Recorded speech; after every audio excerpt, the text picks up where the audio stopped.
Hi, I'm Pete. I work at the High Plains Library District. I was an English major in college and a creative writing minor. So I've been to a ton of author readings and Q&As and events. So I thought I'd put together just a little fast FAQ about what is it like to attend an author event, because I know there are probably a lot of you who've never been to one before. For most of us, it's not the most exciting thing in the world to walk into an event not knowing what to expect, what's gonna happen, how am I supposed to dress, what's everything gonna be like. So here we go.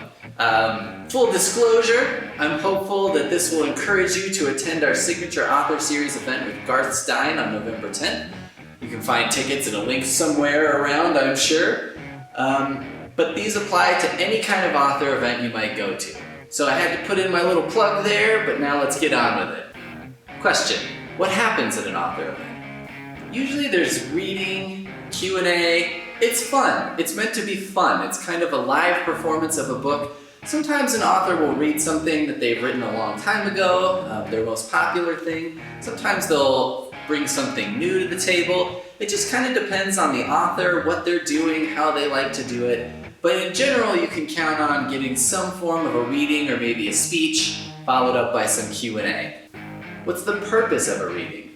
Well, for you, the person attending the reading, the purpose is to be entertained and have a good time. Think about it the same way you think about going to a movie or a concert or something like that. You want to have some laughs, you want to have maybe some tearful moments, but experience some different emotions, experience some different kinds of things, all in this one little thing. It's to be entertained. That's why you're there. Question: do I have to wear a beret and snap my fingers when I like what the author does? No.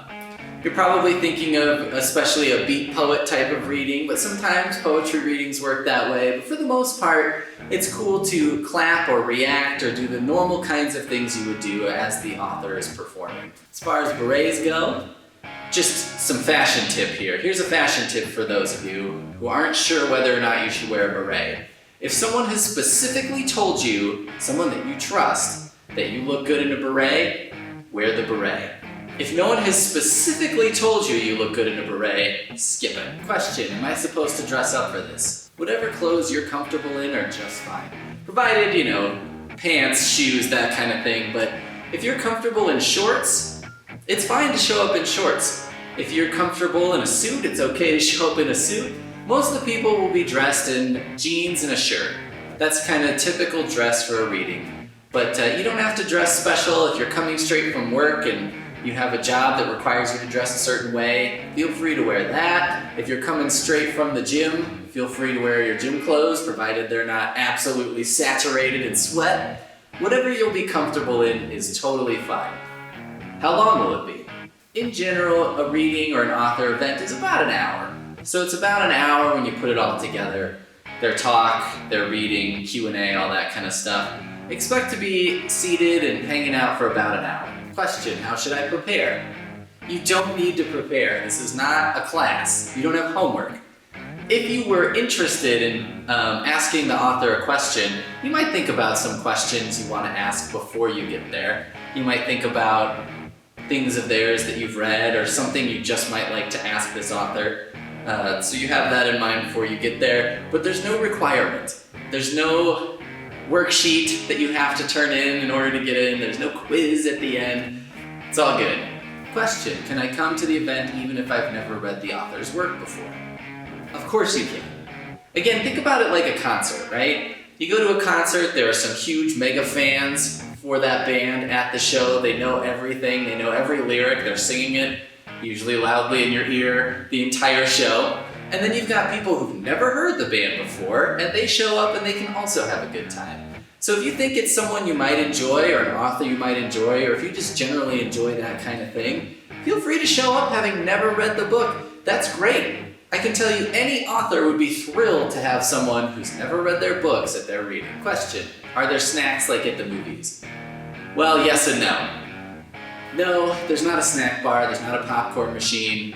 This is something we'll need to put in the budget in the future, but for right now, no. Generally, when you go to an author event, they don't provide snacks and that kind of thing. Sometimes they'll have a little reception after, but for the most part, BYO snacks.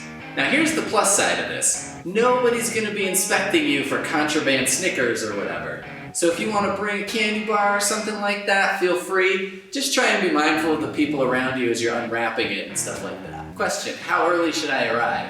That kind of depends on you. Again, I keep using the concert comparison, right? If you're showing up to a concert and there aren't reserved seats, which is how most readings work, you show up, and then if you want to get up front, you show up a little earlier, right? If you're not so concerned about that, then you can show up a little later. There'll probably be, most readings have like a small section of seats reserved for the author, or people who are with the author, the venues, things like that. But for the most part, most of these events don't have a specific seat. If you do have a specific seat for an event, then feel free to show up, 15 minutes early or something. Just make sure you have plenty of time to be seated and ready when it's time to get the show on the road. Question, do I have to be completely silent during the entire thing? Well, no. Okay? Of course, we'd ask that you turn your cell phone off or turn it silent. Even sometimes, if you've got one of those intense phones that everyone can hear it ringing, even when it's on the vibrate mode, the best thing is if you can put your phone in a do not disturb or similar kind of mode where it doesn't make any sound or vibration indication, especially during the part where the author is doing the reading. That's usually a pretty quiet section of time, and it disrupts the event for the people around you. But, as if they're reading something and you're reacting to that, it's fine to react to that. You can laugh, you can, whatever. Authors love that stuff. So feel free to react to what's happening on the stage, but keep your local conversations with your neighbors and any interactions with your phones and stuff like that. Kind of do it like movie theater rules, right? You might have to say something here or there, you might say a quick something to somebody, but try and keep it as quiet as possible. Question, do author events make for good dates? Yes, they absolutely make for good dates. Think about it like this. Even if you have to pay for tickets for an event, some events are free and some aren't, but even if you have to buy tickets, it's not going to cost you any more than going to the movies. How many times have you and your partner gone to the movies in your relationship? 100? 1,000? How many times are you gonna go? 100 more? 1,000 more? You're gonna keep going to the movies, so you might as well try something different. When your partner goes into work, they can tell their coworkers, I never knew they had it in them. But there we were at this real event with real other adults, and it was a thing, it was a different thing. You may not love it, it might not be the perfect date, it might not be the best time of your life, but it's a great alternative, it's something different, it's something to try, and that makes it a really nice day. What would I say to someone who's never been to a reading before?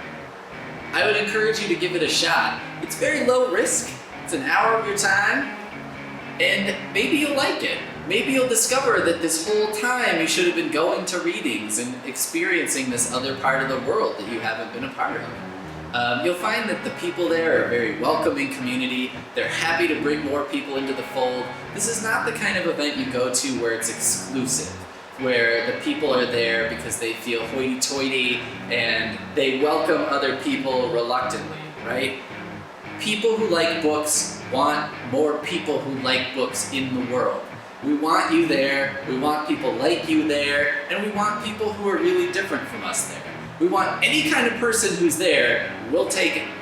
The other thing is, you'll never really know until you try. I didn't know if I would like a musical until I tried. I didn't know if I would like riding a motorcycle until I tried. Sometimes you just gotta try something, and then you'll find out whether or not you like it. And again, going to a reading, very low risk. It's very unlikely that you're gonna get a catastrophic injury. It's much safer than riding a motorcycle. I'll tell you that right now. So I hope we'll see you there. I hope to see you at our event. I hope to see you at any other reading events in the community. I hope you'll go out there and enjoy it.